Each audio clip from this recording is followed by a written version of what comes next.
अपना घर छोड़कर मैंने गलती की।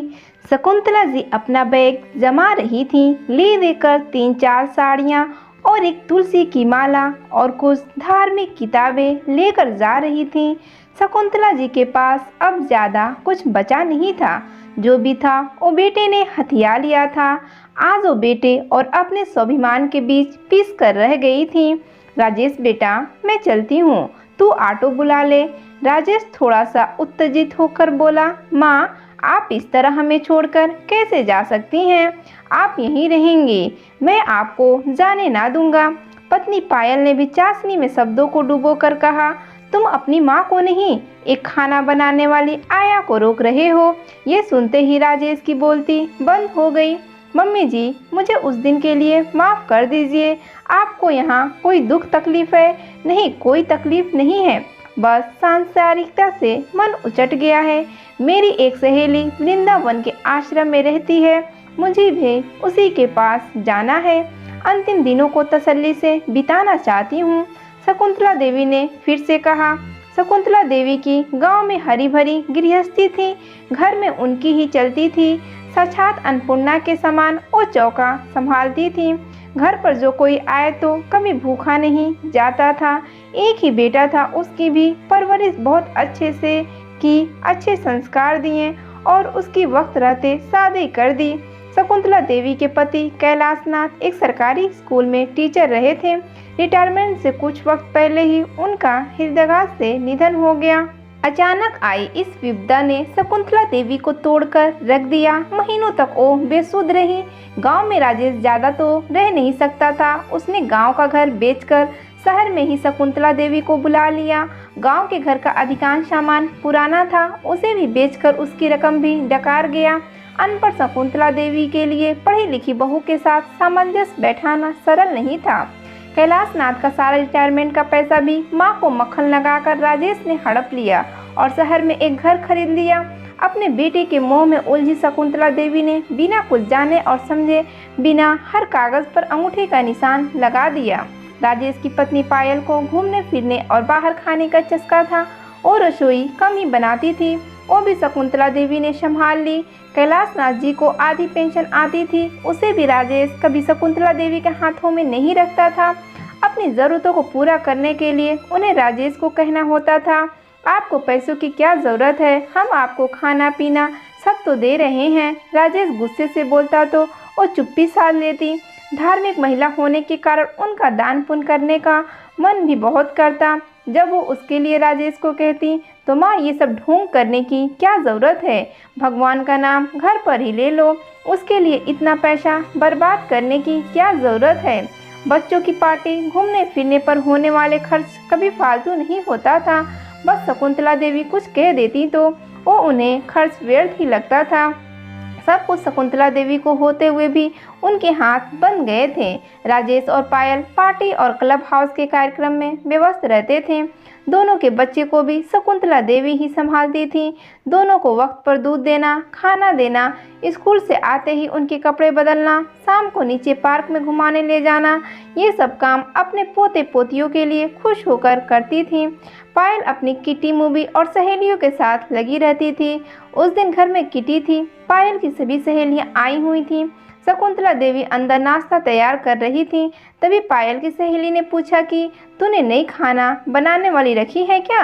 कैसी गांव की सी लग रही है, सीधे पल्लू की साड़ी और वो भी इतना बदरंग। हाँ, ये केवल खाना ही नहीं बनाती बल्कि मेरे बच्चों की आया भी है, मैं तो निश्चित रहती हूँ। ये कहकर पायल हंसने लगी। सच है यार, गांव के लोग सीधे वफादार होते हैं। तुम मेरे लिए एक मंगवा दे, खाना कपड़ा मैं दे दूंगी। दूसरी सहेली ने कहा। सभी ठहाके मारकर हंसने लगीं। शकुंतला देवी ने सुना तो उनके पैरों तले जमीन सरक गई। पायल की उपेक्षा से तो वो पहले से ही आहत थी, पर इस तरह पायल सबके सामने उनका अपमान करेगी ये उन्होंने सपने में भी नहीं सोचा था। किटी चलती रही और सब सहेलियां अपने घर चली गईं। 2-3 दिन तक शकुंतला देवी खामोश रहीं। एक दिन अचानक उन्होंने फैसला सुना दिया कि वो वृंदावन जाना चाहती हैं। उन्होंने राजेश के सामने पायल से कहा, पायल, अपनी सहेलियों से तुम मेरा परिचय करवाने में भी झिझकने लगी हो। क्या गांव का होना मतलब गंवार ही होता है? मैं तुम जैसी पढ़ी लिखी तो नहीं, पर संस्कारों वाली हूँ। मुझे अपनी सास बताते शर्म आ रही है। मत भूलो, जिस पति के दम पर तुम इतना इतरा रही हो, इतना सुख पा रही हो, उसे भी मैंने जन्म दिया है, वो भी गांव का है। अपने पति की माँ को जरा भी सम्मान नहीं दे सकती। धिक्कार है तुम पर, तुम्हारी पढ़ाई पर, जिसने तुम्हें संस्कार विहीन कर दिया है। मैंने तुम्हारी हर तरह की उपेक्षा सही, पर ये अपमान नहीं सहन सकती हूँ। मैंने अपना घर समझकर तुम्हारा घर संभाला, तुम्हारे बच्चे संभाला। मैं आया नहीं हूँ, मैं दादी हूँ, इन बच्चों की दादी। शकुंतला देवी की आंखें भर आईं। मेरे जीवन की सबसे बड़ी गलती रही कि मैंने अपना गांव, अपना घर छोड़ा, अपने बेटे पर अंधविश्वास किया, बिना जांचे परखे हर कागज पर अंगूठा लगाया। इन सब गलतियों की मुझे सजा मिल रही है। मैंने गलती की थी तो मुझे ही भुगतना है, पर अब और नहीं। तुम अपनी घर गृहस्थी संभालो, अपने स्वाभिमान के साथ जीना आना चाहिए।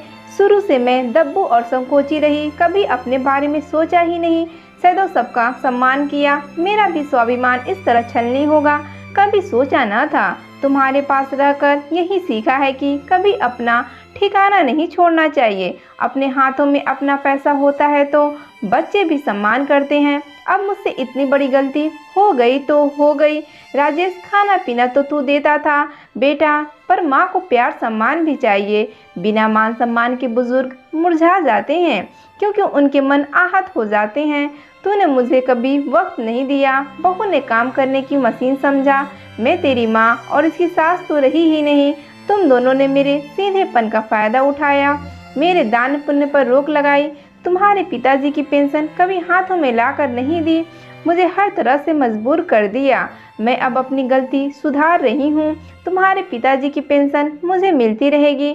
मैं भी अपनी ज़िंदगी सम्मान से जीना चाहती हूँ, इस तरह उपेक्षित और तिरस्कृत होकर नहीं। मैंने अपने सहेली से बात की थी, पता नहीं वो अनुभवी थी या दूरदर्शी, जो उसने आते वक्त मुझे अपना फ़ोन नंबर दिया था और कहा था कि कभी भी ज़रूरत पड़े तो आ जाना, वो हमेशा मेरा साथ देगी। उसने मेरी रेल की टिकट बनवा दी है। राजेश, ये ऑटो वाला मुझे स्टेशन छोड़ देगा, ये कहकर बिना मुँह के शकुंतला देवी चल दी। दोस्तों, ऐसा अक्सर होता है। मैंने अपने आसपास परिचितों से भी सुना है कि अपना ठिकाना कभी नहीं छोड़ना चाहिए और जीते जी जायदाद पैसा बच्चों को नहीं देना चाहिए, क्योंकि जब बुजुर्गों के पास पैसा नहीं रहता तो वो अपनों बच्चों पर पूर्णतः निर्भर हो जाते हैं और बच्चे फिर उनका सम्मान नहीं करते। कहानी आज की कैसी लगी? अगर कहानी अच्छी लगी तो वीडियो को लाइक और चैनल पर नए हैं तो चैनल को सब्सक्राइब करना ना भूलें। वीडियो देखने के लिए आपका बहुत बहुत धन्यवाद।